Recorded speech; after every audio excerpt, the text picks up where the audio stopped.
E agora eu vou passar a palavra à nossa irmã Paula, que é uma trabalhadora da nossa casa, que ela irá falar sobre,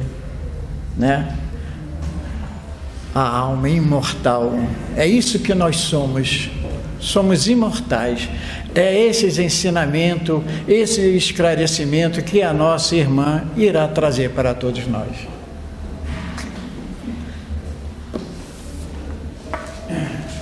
Obrigada, Sr. Lozano. Boa noite a todos. Eu estava com saudade de vir no sábado aqui, ver vocês. Essa noite nós escolhemos para bater um papo, para falar um pouquinho sobre a alma imortal. E aí começamos acessando ali o Livro dos Espíritos, lá na pergunta 134A e B, que são desdobramentos, onde Kardec pergunta aos espíritos o que é alma, o que é espírito, e se são a mesma coisa. E os espíritos respondem: a alma é o espírito encarnado. E aí Kardec ainda pergunta: então é a mesma coisa? Espírito e alma? Ele diz: sim, é a mesma coisa. No entanto, a alma tem algo a mais, que é estar revertido, pelo invólucro carnal. Mas a essência é a mesma. E quando nós estudamos um pouco sobre o Espiritismo, ainda no Livro dos Espíritos, que é a ótima base do estudo, quando a gente acessa o Livro dos Espíritos para perguntar e para descobrir qual é o fundamento, quais são os fundamentos da doutrina espírita, ou seja, quais são aquelas coisinhas, aqueles conceitos, aqueles itens que nos caracterizam como uma pessoa que estuda e que acredita na doutrina espírita? Ou seja, ainda, aquilo que diz assim: Ricardo, o que vocês espíritas acreditam? E aí nós trazemos aqueles conceitos básicos da doutrina espírita. Vamos me ajudar a lembrar quais são? Vou citar 6 aqui. Primeiro deles, a existência de Deus. É o fundamento da doutrina espírita, mas isso não é só da doutrina espírita, certo? Todos os cristãos vão estar aí comum na existência de Deus. Mas vamos lá. Mais fundamento da doutrina espírita.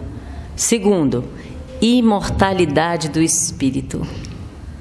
Entramos na matéria de hoje. A imortalidade do espírito é um fundamento da doutrina espírita. A reencarnação. Reencarnação, estudamos aqui a reencarnação, então a reencarnação é uma base da doutrina espírita. Se somos espíritas, estudamos sobre a reencarnação. Outro fundamento, a comunicabilidade dos espíritos. Essa comunicação também é uma base da doutrina espírita. A lei de causa e efeito, que estudamos aqui também, é base da doutrina espírita. E por último, mas não é que eu tenha dado uma escala de prioridades, mas por último aqui elencados por mim, a pluralidade dos mundos habitados.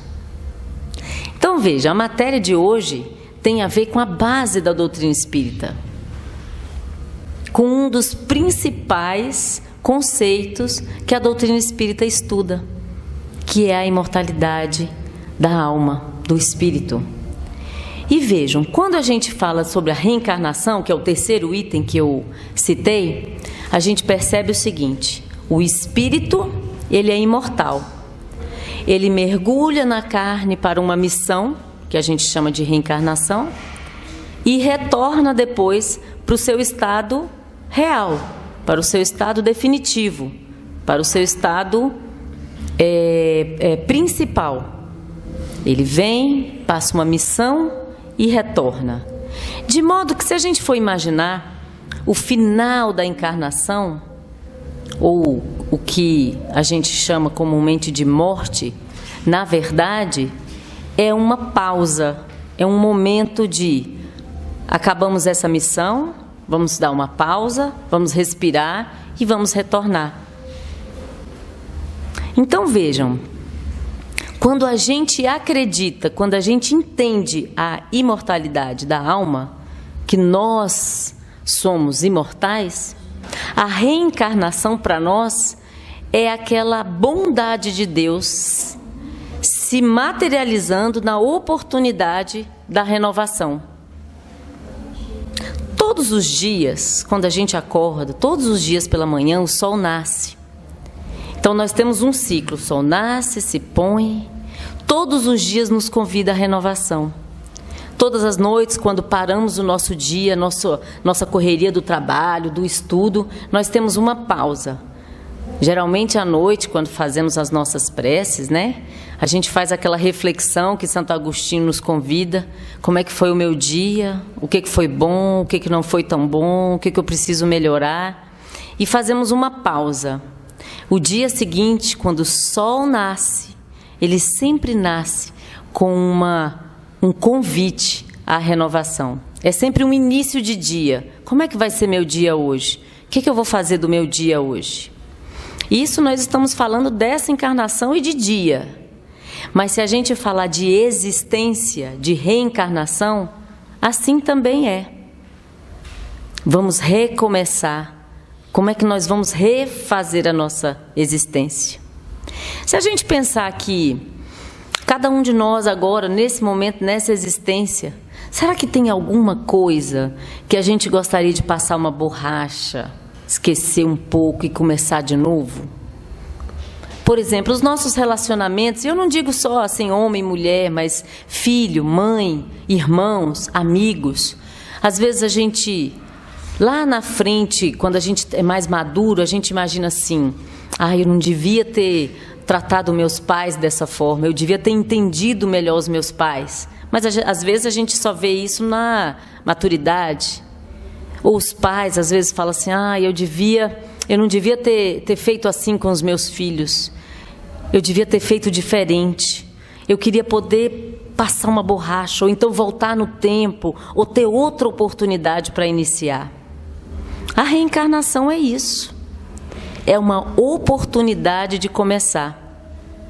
Geralmente, a gente, fazendo um estudo, junta ali o final da encarnação nossa, mais ou menos por 2 motivos. E aí nós vamos deixar o suicídio de fora do que eu vou dizer, porque o suicídio tem muito a ver com o livre-arbítrio. Mas, geralmente, nós aqui fazemos um planejamento antes da gente encarnar. Um planejamento de tempo que passaremos aqui e qual vai ser o foco. Olha, essa missão vai ser principalmente ou para eu aprender a perdoar, ou para eu resgatar um irmão, ou para eu refazer um caminho que eu fiz diferente no anterior. Mas a gente faz um planejamento. E aquele final da encarnação, ou seja, a morte, geralmente se dá ou porque está dando tudo errado, porque não deu nada certo e a gente só vai piorar as coisas. Então a gente às vezes tem a permissão de abreviar essa existência, mesmo contra a nossa vontade aqui agora. Ou também porque nós finalizamos, nós cumprimos, nós demos o motivo daquela missão, nós alcançamos. Então chega-se ao final daquela missão. Só que quando a gente está aqui, a gente quer fazer várias coisas, mas às vezes aquela que você veio fazer, aquela você conseguiu cumprir. Então é o retorno. E aí, gente, falando de morte, eu não vou dizer para vocês que nós não sentimos, porque a separação, né, a saudade, a separação, ela traz tristeza e traz a dor, e ela é legítima. Não é porque somos espíritas que não pode chorar. Não pode sentir, não, porque você é espírito, por que você está sentindo tristeza? Ela é legítima, ela é real. Mas a gente pode dar uma leveza. Uma leveza. Aqui, né, no Ocidente, esse ritual de passagem é muito fúnebre, é muito pesado. Né? O velório, o enterro costuma ser muito carregado. As nossas emoções sempre pro pior, né? Para aquele momento. E eu não sei se vocês já pararam assim para observar. Geralmente, na maioria das vezes, quando a gente vai rever alguém com quem a gente conviveu lá no momento do velório, geralmente não parece a pessoa com quem você conviveu, porque aquela essência saiu, né? Aquilo que dava vida, aquilo que era a pessoa de verdade, o seu espírito não está lá. E geralmente aquele corpo inerte se parece muito longe com a pessoa com quem você conviveu. Mas o que a gente precisa, enquanto espírita, é nos lembrarmos que o espírito é imortal, que aquele é um momento que ele está retornando para tomar fôlego, para parar um pouco, para reprogramar a sua próxima missão. Então, eu convido a vocês para que a gente, enquanto espírita, e nessa situação, traga leveza para o momento, seja conosco, a nossa família, seja visitando alguém nesse momento de partida, né? Visitando ou acompanhando os seus familiares. E aí eu vou pedir licença para contar uma historinha para vocês. Também cuidado com a leveza, né? Há 1 ano atrás, um tio muito querido fez a passagem, retornou. E aí, você sabe como é que é zap de família, né, gente? Zap de família é uma coisa maravilhosa, todo mundo participa dos grupos.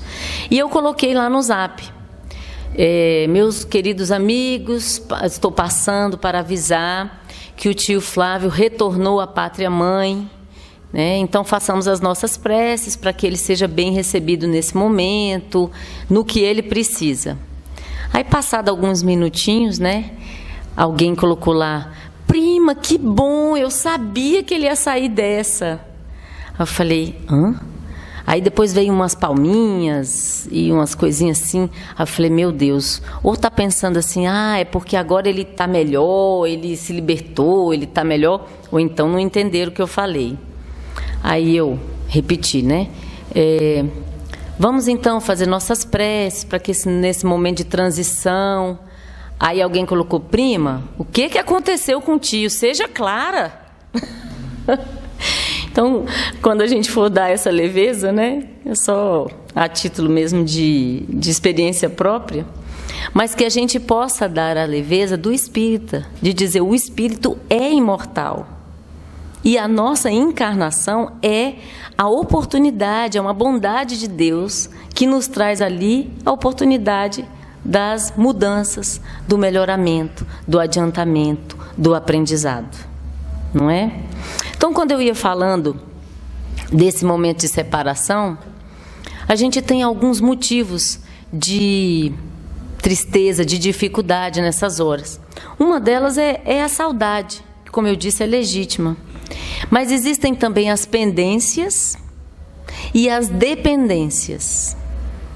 E aí, meus irmãos, a gente pode trabalhar nelas. As pendências e as dependências, a gente pode trabalhar antes que elas virem aquelas dores infindáveis. Porque quando alguém parte e você tem com ela uma pendência, fica muito mais difícil para você trabalhar aquilo. Então, aquelas dificuldades de perdão, aquelas coisas que a gente diz assim, não, semana que vem eu procuro fulano e peço desculpa. Não, daqui 2 meses, não, eu vou esperar isso esfriar e depois eu digo para essa pessoa que eu a amo, ou que eu o amo. Não, deixa para depois, um dia, né? Vamos rever isso, porque pode ser que a gente não tenha essa oportunidade e ela se vire numa dor muito grande no momento de passagem, de separação. Vamos trabalhar também as nossas dependências, sejam elas financeiras ou emocionais. Cada um de nós recebeu o dom de Deus, o presentinho de Deus, para andar sozinho. É claro que andar de braço dado a gente tem mais força, mas não precisa ter a dependência. Podemos caminhar juntos, um ajudando o outro, mas trabalhar as dependências antes que a gente se veja numa situação de sem estar com a outra pessoa de uma vez. Não é mesmo? E ainda, falando dessa separação, eu não sei se vocês leram um livro que chama Violetas na Janela. Alguém já leu? Já, né? Então vocês vão me ajudar a lembrar, se eu esquecer alguma parte aqui. Mas o Violetas na Janela fala da Patrícia, que é uma jovem que desencarna, e o livro traz que a maior ajuda que ela teve no momento do desencarne e depois do desencarne foram as preces do pai dela, que dizia para ela, né, em prece: filha, tá tudo bem, nós estamos bem aqui e você agora poderá seguir o seu caminho. Agora você poderá receber daí as ajudas que Deus proporciona, mas aqui está tudo bem, pode seguir. É claro, gente, que isso é muito desprendimento, é muita fortaleza. Mas ela conta no livro que foi isso que a ajudou no momento de transição. Quando ela tinha medo, quando ela queria parar, retornar, quando ela queria não seguir adiante, ela ouvia as preces do pai, que dizia: tá tudo bem, filha, eu a amo e por isso eu quero que você siga bem, fique bem, porque eu tenho certeza que você vai ser bem recebida. Esse livro é inspirador, porque a gente começa a pensar e a lembrar que, na verdade, quando a gente passa, nós estamos, na verdade, retornando para o nosso lugar, e não indo embora, e não se perdendo. Nós estamos retornando. Porque tem um ditado popular que diz assim, que a maior certeza da vida é a morte. Dela não fugiremos, nenhum de nós aqui, uma hora ou outra hora, em algum momento. Mas se Deus é soberanamente justo e bom, alguma coisa Ele preparou para nós. Quando o Espiritismo vem e mata a morte, o Espiritismo matou a morte para dizer: não existe a morte. Existe uma passagem, você deixa esse corpo aqui, você deixa esse invólucro aqui, mas o espírito não morre. E isso faz toda a diferença para nós. Porque no momento que a gente descobre, quando o Espiritismo diz: não existe a morte do espírito, o seu sentido de vida muda. O que você quer dessa vida muda. Não vai acabar quando o corpo acabar. Então, o que eu quero dessa vida? Então, o que eu quero fazer? O que eu preciso fazer? Tudo isso muda. E o Espiritismo matou a morte. Quando a gente imagina que tem um depois, e quando o Espiritismo fala da reencarnação, e diz assim: olha, em uma encarnação só, o espírito não consegue atingir a sua perfeição e a felicidade plena. Ele precisa de experiências para que ele amadureça e consiga compreender a felicidade plena e consiga entender as virtudes. Nesse momento, o Espiritismo se torna o nosso consolador. Não acaba, gente. Tem chance, tem oportunidade. Então, o que a gente precisa fazer? Qual o sentido, então, da vida? Se temos uma alma imortal, se nosso espírito é imortal, se somos imortais. Fizeram essa pergunta para o Divaldo Franco e ele respondeu assim: o sentido da vida é servir e amar. Porque dentro do servir e amar, descobrimos todo o resto. Entendemos todo o resto. E encontramos a alegria de servir e ser úteis. Linda essa palestra do Divaldo, quando ele diz isso. E eu convido a vocês: não se sintam constrangidos, não se sintam culpados se sofremos a separação de alguém. Isso é legítimo, mas podemos dar a leveza do estudo do Espiritismo para a separação.